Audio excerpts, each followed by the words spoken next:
திருநெல்வேலி மாவட்டத்தில் புதிய திட்டப்பணிகளுக்கு அடிக்கல் நாட்டு விழா, முடிவுற்ற திட்டப்பணிகளுடைய திறப்பு விழா மற்றும் அரசு நலத்திட்ட உதவிகள் வழங்கக்கூடிய விழாவில் கலந்து கொண்டு சிறப்பித்துக் கொண்டிருக்கக்கூடிய மாண்புமிகு சட்டப்பேரவையினுடைய தலைவர் திரு அப்பாவு அவர்களே, மாண்புமிகு அமைச்சர் பெருமக்கள், என்னுடைய ஆறுயிர் அண்ணன் துரைமுருகன் அவர்களே, இந்த மாவட்டத்தினுடைய பொறுப்பு அமைச்சர் KN நேரு அவர்களே, மாண்புமிகு KKSSR அவர்களே, மாண்புமிகு பெரிய கருப்பன் அவர்களே, மாண்புமிகு ராஜகண்ணப்பன் அவர்களே, மாண்புமிகு கீதா தீபன் அவர்களே, மாண்புமிகு அனிதா ராதாகிருஷ்ணன் அவர்களே, திரு மூர்த்தி அவர்களே, நாடாளுமன்ற உறுப்பினர் திரு ராபர்ட் புரூஸ் அவர்களே, சட்டமன்ற உறுப்பினர்கள் திரு நயினார் நாகேந்திரன் அவர்களே, திரு அப்துல் வஹாப் அவர்களே, திரு ரூபி மனோகரன் அவர்களே, மேயர் திரு ராமகிருஷ்ணன் அவர்களே, கூடுதல் தலைமைச் செயலாளர் டாக்டர் மணிவாசன் IAS அவர்களே, மாவட்டத்தினுடைய ஆட்சித்தலைவர் டாக்டர் கார்த்திகேயன் IAS அவர்களே, உள்ளாட்சி அமைப்பினுடைய பிரதிநிதிகளே, அரசு உயர் அலுவலர்களே, அரசு நலத்திட்ட உதவிகளை பெறுவதற்காக வருகை தந்துள்ள பெரியோர்களே, தாய்மார்களே, என் பாசத்திற்குரிய மகளிர் சுய உதவி குழுவை சார்ந்திருக்கக்கூடிய சகோதரிகளே, தாய்மார்களே,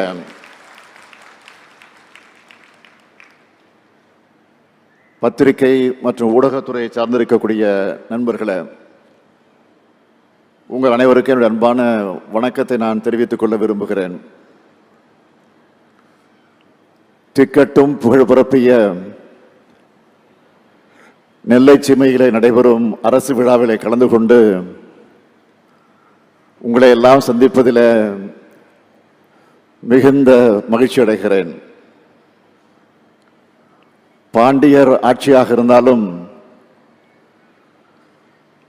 சோழர் ஆட்சியாக இருந்தாலும், விஜயநகர ஆட்சியாக இருந்தாலும், பிரிட்டிஷ் ஆட்சியாக இருந்தாலும், எந்த ஆட்சியாக இருந்தாலும்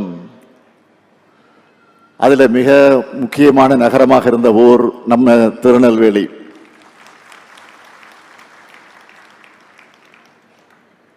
இந்தியாவே அடிமைப்பட்டு நெளிஞ்சிட்டு இருந்தப்போ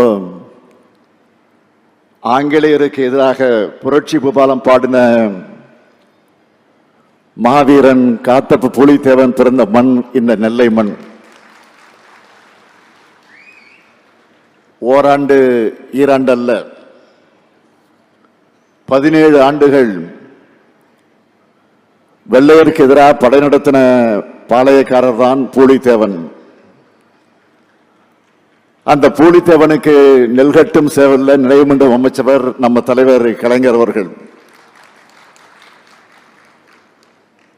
நெல்லையின் அடையாளங்கள்ல முக்கியமானது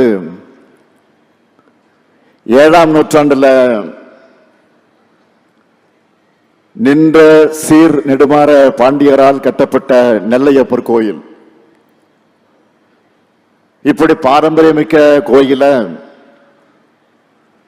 700 ஆண்டுகளுக்கு பிறகு புதுப்பிச்சு திருப்பணிகளை செஞ்சவர் நம்முடைய முதலமைச்சராக இருந்த தலைவர் கலைஞர் அவர்கள். அதே போல நம்ம ஆட்சியில தான் நெல்லையப்பர் கோயிலை பூட்டி கிடந்த மேற்கு வடக்கு தெற்கு வாசல்கள் திறக்கப்பட்டது. அதேபோல் வரும் நவம்பருக்குள் கோயிலின் வெள்ளி தேர் ஓடும். தலைநகர் சென்னை பகுதியில் மையப்பகுதியில் அண்ணா மேம்பாலம் அமைச்ச மாதிரி நெல்லையில் 1973ஆம் ஆண்டு ஈரடுக்கு பாலம் அமைச்சு அதற்கு திருவள்ளுவர் பாலம்னு பெயர் சூட்டினவர் முதலமைச்சராக இருந்த தலைவர் கலைஞர் அவர்கள். செல்லபாண்டியன் பெயரில் பாலமும் கழக ஆட்சியில தான் அமைக்கப்பட்டுச்சு. 1965ஆம் ஆண்டு தமிழ் மொழி காக்க மாபெரும் போர் தமிழ்நாட்டில் நடந்தப்போ அதை தூண்டினதாக தேசிய பாதுகாப்பு சட்டத்தின் கீழ் கைது செய்யப்பட்ட தலைவர் கலைஞர் அவர்கள் பாளையங்கோட்டை சிறையில் தான் அடைக்கப்பட்டார். அதுக்கு அடுத்து தேர்தலில் திமுக ஜார்ஜி கோட்டையை பிடிச்சது என்பது வரலாறு. தமிழோட வரலாற்று பெருமைக்கும் இந்த நெல்லை மண் தான் அடையாளம். தமிழர்களோட தொன்மையை நிலைநாட்டி வர்ற அரசா நம்ம திராவிட மாடல் அரசு செயல்பட்டு வருது. அதை மெய்ப்பிக்கிற ஆய்வுகளை தமிழ்நாடு தொல்லியல் துறை மூலமா நாம தொடர்ந்து செஞ்சுட்டு வரோம். அந்த ஆய்வுகள் பல்வேறு திருப்பு முனைகளை உருவாக்கிட்டு வருது. தமிழ்நாட்டில் நகர நாகரிகமும் எழுத்தறிவும் கிமு 6ஆம் நூற்றாண்டிலேயே தொடங்கியாச்சுன்னு கீழடி அகழ்வாய்வு முடிவுகள் மூலமா நிறுவி இருக்கிறோம். இரும்பின் தொன்மையானது 5300 ஆண்டுகளுக்கு முன்னால் அப்படிங்கிற வரலாற்றை சில வாரங்களுக்கு முன்ன நான் உலகத்துக்கே அறிவிச்சோம். இந்த மாவட்டத்தில் பொருணை ஆற்றங்கரையில 3500 ஆண்டுகளுக்கு முன்பே வேளாண் பயிர் தொழில நெல் பயிரிடப்பட்டிருக்குன்னு சிவகல அகழ்வாழ்வு முடிவில வெளிப்படுத்தி இருக்கிறோம். பொருணை அருங்காட்சியக பணிகளும் 33 கோடி ரூபாய் மதிப்பீட்டில் நடைபெற்று வருது. வர ஏப்ரல் மாசத்துக்குள்ள பணிகள் முடிவு வர இருக்கு. இப்படி தமிழர்களுடைய வரலாற்று பெருமைக்கு அடையாளமாகவும் வரலாற்று தொன்மையும் வீரமும் மிகுந்த நெல்லை மாவட்டத்தில் இந்த அரசு விழாவை எழுச்சியோடு இங்க வந்து அமர்ந்தவுடன் நம்முடைய நீர்வளத்துறை அமைச்சர் துரைமுருகன் அவர் சொன்னார்கள், என்னப்பா இது மாநாடு போல இருக்கிறது என்று சொன்னார். ஆக இதை பிரம்மாண்டமாக ஏற்பாடு செய்திருக்கக்கூடிய நகராட்சி நிர்வாகத்துறை அமைச்சர், இந்த மாவட்டத்துடைய பொறுப்பு அமைச்சர் மாண்புமிகு கே நேரு அவர்களுக்கு என்னுடைய மனமார்ந்த நன்றியை நான் தெரிவிச்சுக்கிறேன். அமைச்சர் நேரு அவர்களை பொறுத்த வரைக்கும் எதையும் பிரம்மாண்டமாக நடத்தித்தான் அவருக்கு பழக்கம். சின்னதெல்லாம் சின்ன மாதிரி எல்லாம் அவருக்கு நடத்த தெரியாது, வராது. அதே போல எல்லா மாவட்டத்தையும் தன்னுடைய சொந்த மாவட்டமாக நினைக்கிற பரந்த உள்ளம் கொண்டவர் அமைச்சர் நேரு அவர்கள். திருச்சி மண்டலத்தை வளர்த்தெடுத்த அமைச்சர் நேருவுக்கு முதல்ல சேலம் மாவட்ட பொறுப்பை வழங்கணும். சேலத்தை சீர் செஞ்சார். அடுத்து நெல்லைய வழங்கின, நெல்லைய நேர் செஞ்சிருக்கிறார் நேரு. ஏராளமான திட்டங்களை உருவாக்கி அதுக்கான நிதிகளையும் பெற்று உரிய காலத்துக்கு முன்னதாக திட்டங்களை முடிச்சு காட்டி நெல்லை மாவட்டத்தை சீர்மிகு நெல்லையா மாத்திட்டு வர்ற அமைச்சர் நேரு அவர்களுக்கும் இந்த மாவட்டத்தினுடைய நிர்வாகத்துக்கும் என்னுடைய மனமார்ந்த பாராட்டுகளும் வாழ்த்துக்களும்.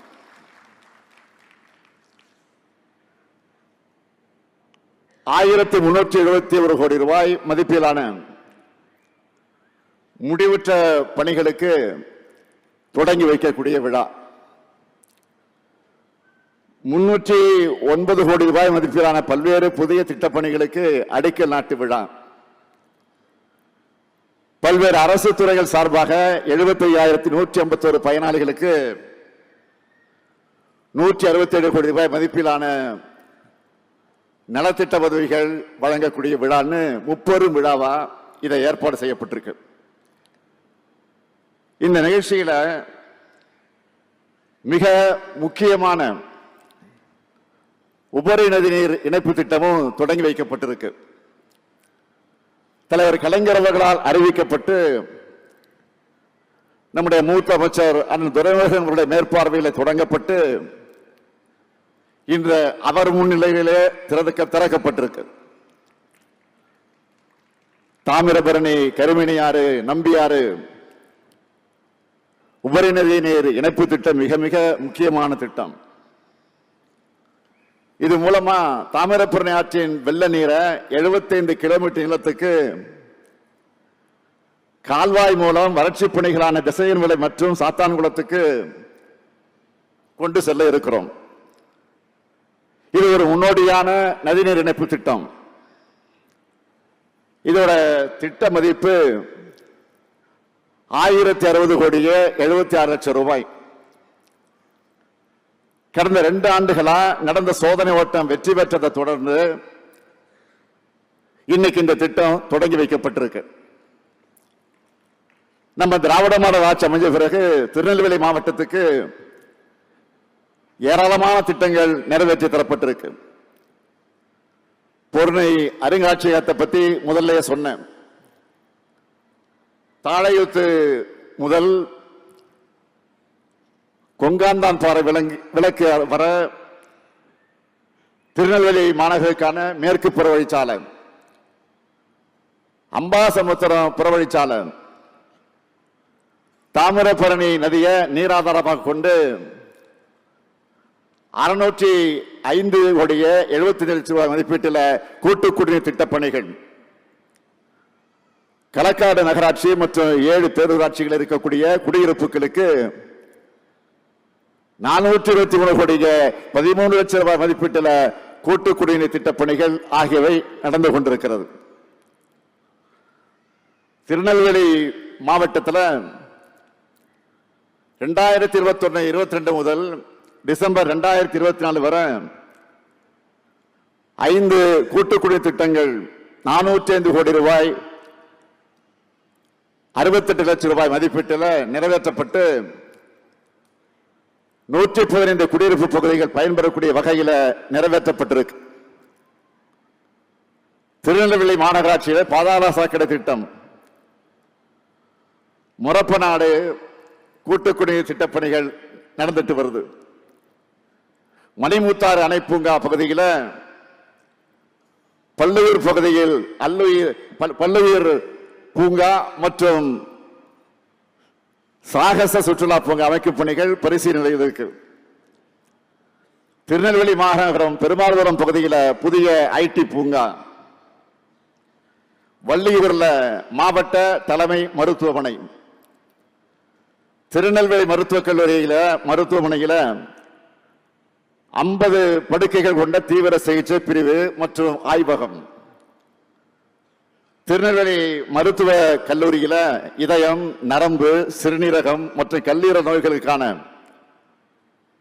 உயர் சிறப்பு மருத்துவ பிரிவு, அம்பாசமுத்திரத்தில் அரசு மருத்துவமனையில கூடுதல் கட்டடம், மேலப்பாளையம் அரசு மருத்துவமனையில தாய் மற்றும் குழந்தை பராமரிப்பு பிரிவு, என்சிடி பிளாக் மற்றும் டயாலிசிஸ் பிரிவு, பாளையங்கோட்டை வட்டம் முத்தூர் கிராமத்தில் புதிய சிட்கோ தொழிற்பேட்டை, மானூர் வட்டம் மதவக்குறிச்சியில அரசு கலைக்கல்லூரி, காணி பழங்குடியின மக்களோட நீண்ட நாள் கோரிக்கையான விக்கிரமசிங்கபுரம் நகராட்சிக்குட்பட்ட காரையாறு சின்னமயிலாறு இடைய தாமிரபரணி ஆற்றை கடக்க இரும்பு பாலம் என இப்படி பல திட்டப்பணிகள் முடிக்கப்பட்டிருக்கு. இன்று காலையில் தினசரி பத்திரிகையில் பல்வேறு கோரிக்கைகளை படிச்சு பார்த்தேன், செய்திகளாக போட்டிருக்கிறாங்க. நல்ல எண்ணத்தோடு சில பேர் போட்டிருக்கிறாங்க, கெட்ட எண்ணத்தோடு சில பேர் போட்டிருக்கிறாங்க. அது வேறு, எந்த செய்தியாக தான் நான் படிப்பதை தவறுதில்லை. ஆகவே உங்களை பார்க்க இவ்வளவு தூரம் வந்திருக்க நான் புது அறிவிப்புகளை அறிவிக்காம நான் போக முடியுமா? இங்கிருந்து நேரு என்ன விட்டுருவாரா? ஆகவே நெல்லை சீமைக்கான முதல் அறிவிப்பு திருநெல்வேலி மாவட்டத்தோட எதிர்கால தொழில் வளர்ச்சியை கருத்திலே கொண்டு நாங்குநேரி வட்டம் மருங்கால்குறிச்சி மற்றும் திருவடமங்கபுரம் கிராமங்கள்ல 2291 ஏக்கர் பரப்பளவுள்ள புதிய சிப்காட் தொழிற்பூங்கா அமைக்கப்படும். அது மட்டுமல்ல, மூலக்கரைப்பட்டி பகுதியில் இருக்கக்கூடிய 1200 ஏக்கர் தரிசு நிலங்கள்ல மேலும் ஒரு புதிய சிப்காட் தொழிற்பூங்கா அமைக்கப்படும். இரண்டாவது அறிவிப்பு, திருநெல்வேலி மாநகரத்தில் மதுரை குமரி சாலையில பாளையங்கோட்டை பேருந்து நிலையம் மற்றும் எம்ஜிஆர் பேருந்து நிலையம் உடைய குலபணிகர புறத்தில் இருக்கக்கூடிய ரயில்வே கலவு பாதைக்கு மாற்றா புதிய ஒய் வடிவு ரயில்வே மேம்பாலம் 120 கோடி ரூபாய் மதிப்பீட்டில் அமைக்கப்படும். மூன்றாவது அறிவிப்பு, திருநெல்வேலி மாநகராட்சியில புதிய கழிவுநீர் சுத்திகரிப்பு நிலையம் அமைக்கப்பட்டு அதிலிருந்து சுத்திகரிக்கப்பட்ட நீரை சிப்காட் கங்கை கொண்டான் தொழிற்சாலைகளுக்கும் மற்ற தொழில் பூங்காக்களுக்கும் பயன்படுத்த திட்டம் செயல்படுத்தப்படும். இதன் மூலம் தாமிரபரணி ஆற்றில கழிவுநீர் கலக்கிறத முற்றிலுமாக தடுக்கவும் தொழிற்சாலை தேவைகளுக்கு சுத்திகரிக்கப்பட்ட நீரை பயன்படுத்தவும் வழிவகை ஏற்படும். நாலாவது அறிவிப்பு, பாளையங்கோட்டை அம்பாசமுத்திரம் சாலை மேலப்பாளையம் பகுதியில் 9 கோடி ரூபாய் மதிப்பீட்டில் நெடுஞ்சாலைத்துறை மூலம் 4 வழிச்சாலையா விரிவாக்கம் செய்யப்படும். ஐந்தாவது அறிவிப்பு, அம்பாசமுத்திரம் வட்டம் அருள்மிகு பாபநாச சுவாமி திருக்கோயிலுக்கு வர்ற பக்தர்களுக்கு பல்வேறு உள்கட்டமைப்பு வசதிகள் ஏற்படுத்த 5 கோடி ரூபாய் மதிப்பீட்டில் மேம்படுத்தப்படும். ஆறாவது அறிவிப்பு, மீனவ பெண்களோட வாழ்வாதார மேம்பாட்டுக்காக திருநெல்வேலி மாவட்ட கடற்கரை பகுதியில் கடல் பொருட்கள் மதிப்பு கூட்டல் மையம் மற்றும் உற்பத்தியாளர் நிறுவனம் 3 கோடி ரூபாய் மதிப்பீட்டில் உருவாக்கப்படும். நான் இப்ப அறிவித்த திட்டங்களுக்கெல்லாம் விரைவில் அரசாணை வெளியிடப்பட்டு பணிகள் தொடங்கும். 2023 டிசம்பர்ல எப்படிப்பட்ட கனமழை பெஞ்சதுன்னு உங்களுக்கு எல்லாம் தெரியும். அதனால திருநெல்வேலி, தென்காசி, கன்னியாகுமரி, தூத்துக்குடி உள்ளிட்ட தென் மாவட்டங்கள் எப்படியெல்லாம் கடுமையான அளவுக்கு பாதிக்கப்பட்டதுன்னு நல்லா உங்களுக்கு தெரியும். அந்த பாதிப்புகள் இருந்து மீள ஒன்றிய அரசு கிட்ட நாம நிதி கேட்டோம். 2 ஒன்றிய அமைச்சர்கள் வந்தாங்க. ஆனா அவங்க உடனடியாக இடைக்கால நிதி உதவியை கூட செய்யல. நம்முடைய நைனா நாகேந்திரன் கோபித்துக் கொள்ளக்கூடாது, அவருக்கு உண்மை தெரியும். ஆனா அவர் பேச மாட்டார், நீங்கள் பேசுங்கள் என்றுதான் எனக்கு அனுமதி கொடுப்பார். இருந்தாலும் மாநில அரசோட நிதியை வச்சு நிவாரண பணிகளை நாம செஞ்சோம். தொடர்ந்து ஒன்றிய அரசு கிட்ட நிதி கேட்டு வலியுறுத்தினோம். கொடுக்காத அவங்களை கண்டிச்சோம், அப்பவும் வரல.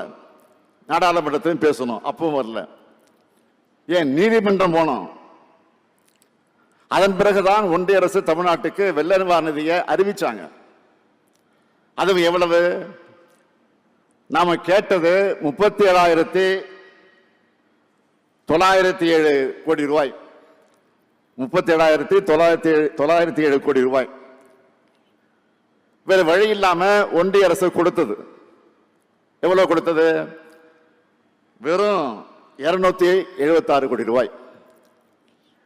நாம கேட்டதுல ஒரு விழுக்காட்டை கூட கொடுக்கல. இப்படிதான் ஒன்றிய அரசு நடந்துகிட்டு இருக்கு. சரி போகட்டும், இந்த பட்ஜெட்லாவது நம்ம கேட்ட நிதிகளை ஒதுக்கி தருவாங்கன்னு எதிர்பார்த்தோம். அதுவும் இல்லை. தமிழ்நாட்டுக்கு நிதியும் கிடையாது, நீதியும் கிடையாதுன்னு ஒதுக்கிட்டாங்க. மீண்டும் மீண்டும் வஞ்சிக்குது ஒன்றிய பாஜக அரசு. அவங்களை பொறுத்த வரைக்கும் கூட்டணியில் இருக்கக்கூடிய மாநிலங்களுக்கும் எலெக்ஷன் வரக்கூடிய மாநிலங்களுக்கு மட்டும்தான் அறிவிப்புகளையும் நிதியும் கொடுப்பாங்க. அதனால்தான் நாம கேட்கிறோம். என்ன கேட்கிறோம்? இந்தியாவோட வரைபடத்தில் மட்டும் தமிழ்நாடு இருந்தா போதுமா?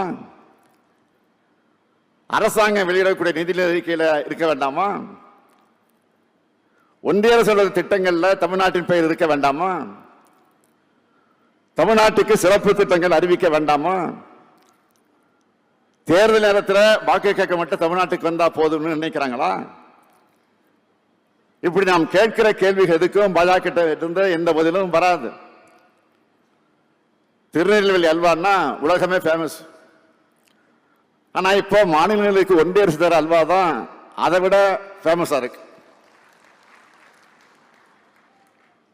நம்ம திராவிட மாடல் அரசை பொறுத்த வரைக்கும்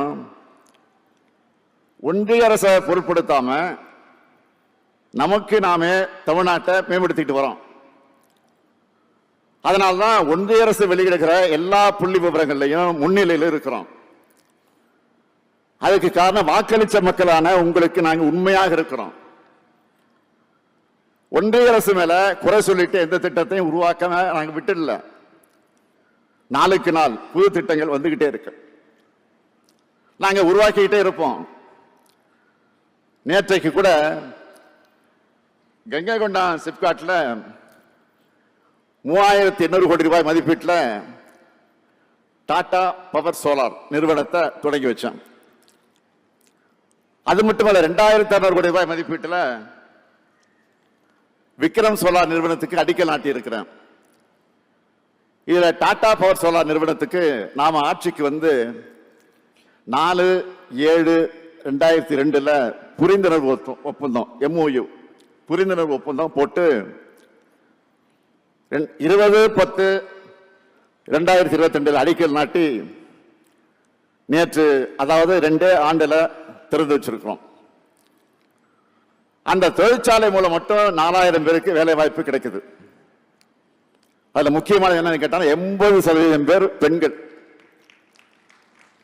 அந்த நிறுவனத்துக்கு நான் போனப்போ அங்கிருந்து ஒரு பெண் தொழிலாளர் என்கிட்ட சொன்னது, அப்பா எங்க ஊர்ல எவ்வளவு பெரிய தொழிற்சாலையை கட்டி எங்களுக்கு வேலை கொடுத்திருக்கீங்க, நன்றின்னு அந்த மகள் சொன்ன போது நான் நெகிழ்ந்து போனேன்.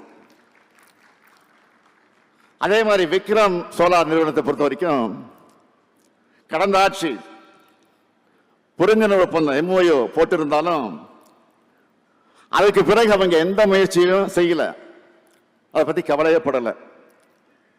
ஆனா நாம அரசு ஆட்சி பொறுப்பேற்ற பிறகு தமிழ்நாட்டு சூழ்நிலையை விளக்கி உறுதி கொடுத்து அந்த நிறுவனத்தை அழைச்சிக்கிட்டு வந்திருக்கிறோம்.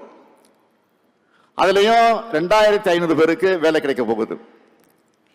நான் இப்பவே சொல்றேன், அங்கேயும் பெரும்பகுதி மகளிருக்குத்தான் வேலை வாய்ப்பு. இப்படி சொல்றதால இந்த மாவட்ட ஆண்களுக்கு கொஞ்சம் பொறாமை கூட வரும். உண்மையை சொன்னா, ஒரு பெண் கல்வி பெற்று பொருளாதார சுதந்திரம் அடைஞ்சா அந்த குடும்பத்தோட தலைமுறையே உயர்ந்து இருக்கும். அதனாலதான் என்னுடைய ஆட்சியில மகளிருக்கான திட்டங்களை பார்த்து பார்த்து நாங்க செஞ்சுக்கிட்டு இருக்கிறோம். இன்னைக்கு விவசாயிகள் பயன்பெறக்கூடிய வகையில் 77 கோடி ரூபாய் மதிப்பீட்டில் மெகா உணவு பூங்காவையும் அதே சிப்காட்ல திறந்து வச்சிருக்கிறேன். அதன் மூலம் 1000 தொழிலாளர்களுக்கு வேலை வாய்ப்பு கிடைக்கும். என்னுடைய இந்த ஆட்சியில நவீன தொழில்களை மையமா தமிழ்நாட்டை உயர்த்தணும். சென்னை, கோவை மட்டும் இல்லாம தென் தமிழ்நாட்டில் பிரம்மாண்ட தொழிற்சாலைகள் நிறைய அமையணும். லட்சக்கணக்கான இளைஞர்களுக்கு, குறிப்பா பெண்களுக்கு சிறந்த வேலை வாய்ப்புகளை உருவாக்கணும். இதுதான் என்னுடைய இலக்கு. அதான் முன்னுரிமையாக கொண்டுதான் திட்டங்களை தீட்டி முதலீட்டாளர்களுக்கு ஊக்கம் வந்து புதிய வரலாற்றை நம்ம திராவிட மாடல் ஆட்சி படைச்சுக்கிட்டு இருக்கு. படிச்ச இளைஞர்களுக்கு இங்கேயே நல்ல வேலை கிடைக்கிறத உறுதி செய்வோம். இந்த தென்பாண்டி சீமையை தொழில் வளர்ச்சி நிறைந்த சீமையா மாத்தினது இந்த முத்துவேல் கருணாநிதி ஸ்டாலின் ஆட்சின்னு வருங்காலம் சொல்லும். அந்த அளவுக்கு வலுவான அடித்தளத்தை உருவாக்கி இருக்கிறேன். உலக அளவிலான முதலீட்டாளர்களாக இருந்தாலும், இந்தியாவோட முன்னணி தொழில் நிறுவனங்களாக இருந்தாலும், அவங்களை நான் சந்திச்சா எங்க தென் மாவட்டங்கள்ல தொழில் தொடங்க வாங்கினது அப்படிதான் நான் கேட்பேன். நான் மட்டுமல்ல, நம்முடைய அமைச்சர்கள், அதிகாரிகள் தென் மாவட்டங்களில் முதலீடு செய்ய பரிசீலனை செய்யுங்கன்னு தான் நாங்கள் வேண்டுகோளை வச்சுக்கிட்டு வரோம். அடுத்த 5 ஆண்டுகளில் தென் மாவட்டங்களுடைய வளர்ச்சி என்பது புலி பாய்ச்சலாக இருக்கும். நெல்லை, தூத்துக்குடி, விருதுநகர் போன்ற பகுதிகளின் முகமே மாறக்கூடிய அளவுக்கு முன்னேற்றமானது பிரம்மாண்டமாக இருக்கணும் என்பதுதான் என்னுடைய கனவு. அது நிச்சயம் நினைவாகும். ஒரு பக்கம் இப்படி நான் உழைச்சிக்கிட்டு இருந்தா, இன்னொரு பக்கம் தமிழ்நாட்டு வளர்ச்சிக்கு எதிரானவங்க நம்ம மேல அவதூறுகளை அள்ளி வீசுறாங்க, ஆட்சிக்கு கலகம் ஏற்படுத்துறாங்க. அவங்களுக்கு பதிலுக்கு பதில் பேசி நேரத்தை நான் வீணடிக்க விரும்பல. நம்முடைய நேரத்தை ஆக்கப்பூர்வமான பணிகளுக்கு செலவிடணும், அப்படிதான் நான் நினைக்கிறேன். விஷக்கிருமியோட அக்கப்போர் ஊற்றல்கள் எல்லாம் காலப்போக்கில் காணாமல் போயிடும். இப்படி எத்தனையோ பேரை நாம இந்த அரை நூற்றாண்டுக்கு மேலான வகையில என்னுடைய வாழ்க்கையில பார்த்துட்டு தான் இருக்கேன். என்னை பொறுத்த வரைக்கும் நான் அழுத்த நிறுத்தமா சொல்றது, மற்றவங்க மாதிரி கண்ணுக்கெட்டி தூரம் வர எதிரிகளே இல்லைன்னு இருமாப்போடு நான் பேசுறவன் இல்லை. இந்த ஸ்டாலின் தோழமையில இருக்கக்கூடியவங்க பேசினாலும் சரி, எதிர்முகாமில் இருக்கக்கூடியவங்க பேசினாலும் சரி, அன்பா பேசினாலும் சரி, கோபமா பேசினாலும் சரி, அவங்க பேசுறதுல நியாயம் இருந்தாலும் சரி, மக்களுக்கு நன்மை இருந்தா அதையெல்லாம் செஞ்சு கொடுக்கணும்னு நினைக்கிறவன் தான் நான். நமக்கு எதிராக பேசிட்டாங்கன்னு காழ்ப்புணர்வோடு நடந்துக்கிறவன் இல்லை நான்.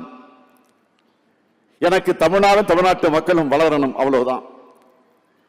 நம்ம வளர்ச்சியை பொறுத்துக்க முடியாம தான் நம்ம ஆட்சிக்கு கலங்கை ஏற்படுத்த சமூக வலைத்தளங்கள்ல ஒவ்வொரு செய்தியும் எப்படியெல்லாம் திரிக்கிறாங்க, கருத்துருவாக்க செய்யறாங்க. அவங்களுடைய நோக்கம் ஒண்ணுதான், திமுகவை எப்படி அழிக்கலாம், தமிழ்நாட்டோட வளர்ச்சியை எப்படி கெடுக்கலாம். ஏன்னா அவங்களுடைய நீண்டகால திட்டத்துக்கு தடையா இருக்கிறது நம்முடைய திராவிட மாடல் ஆட்சி தான். அவங்களால பொறுத்துக்க முடியல. இந்த ஆட்சி இருக்கிறதால தான் தமிழ்நாட்டை முன்னேற்ற திட்டங்கள் எல்லாம் செயல்படுத்துறாங்க, உண்மையான வரலாற்றை தோண்டி எடுக்கிறாங்க, மொழி உணர்வு, கல்வி உரிமை, மாநில உரிமைன்னு பேசுறாங்க. அவங்களுக்கு இதெல்லாம் நம்ம பார்த்தா பிடிக்கல. நான் உறுதியோடு சொல்றேன், தமிழ்நாட்டுக்கு பக்கபலமா திமுக ஆட்சி எப்பவும் இருக்கும். திமுகவுக்கு பக்கபலமா தமிழ்நாட்டு மக்களாக இருக்கக்கூடிய நீங்களும் எப்பவும் இருப்பீங்க. அவங்க என்ன சதித்திட்டம் தீட்டி நேரடியாக வந்தாலும் சரி, அது துரோகிகளை துறைக்கு அழைச்சிட்டு வந்தாலும் சரி, அதை நாம நிச்சயம் முறியடிப்போம். ஏன்னா நாம தந்தை பெரியாரின் வழி வந்தவங்க, பேரறிஞர் அண்ணாவின் வழி வந்தவங்க, தமிழக தலைவர் கலைஞருடைய வழி வந்தவங்க. கொண்டிருக்கும் கொள்கையாலும் செஞ்சிருக்கக்கூடிய சாதனைகளாலும் நாம தான் தமிழ்நாட்டை என்றென்றைக்கு மாள்வோம். அதுக்கு எப்பவும் உங்களுடைய துணை வேணும். அதற்கான ஆதரவை தொடர்ந்து நீங்கள் தர வேண்டும் என்று கேட்டு விடைபெறுகிறேன். நன்றி, வணக்கம். நமது தமிழ் நியூஸ் சேனலில் உங்களது பொருட்களை வெறும் 500 ரூபாயில் விளம்பரம் செய்ய வேண்டுமா? தொடர்புக்கு 7806942275 தொடர்பு கொள்ளுங்கள்.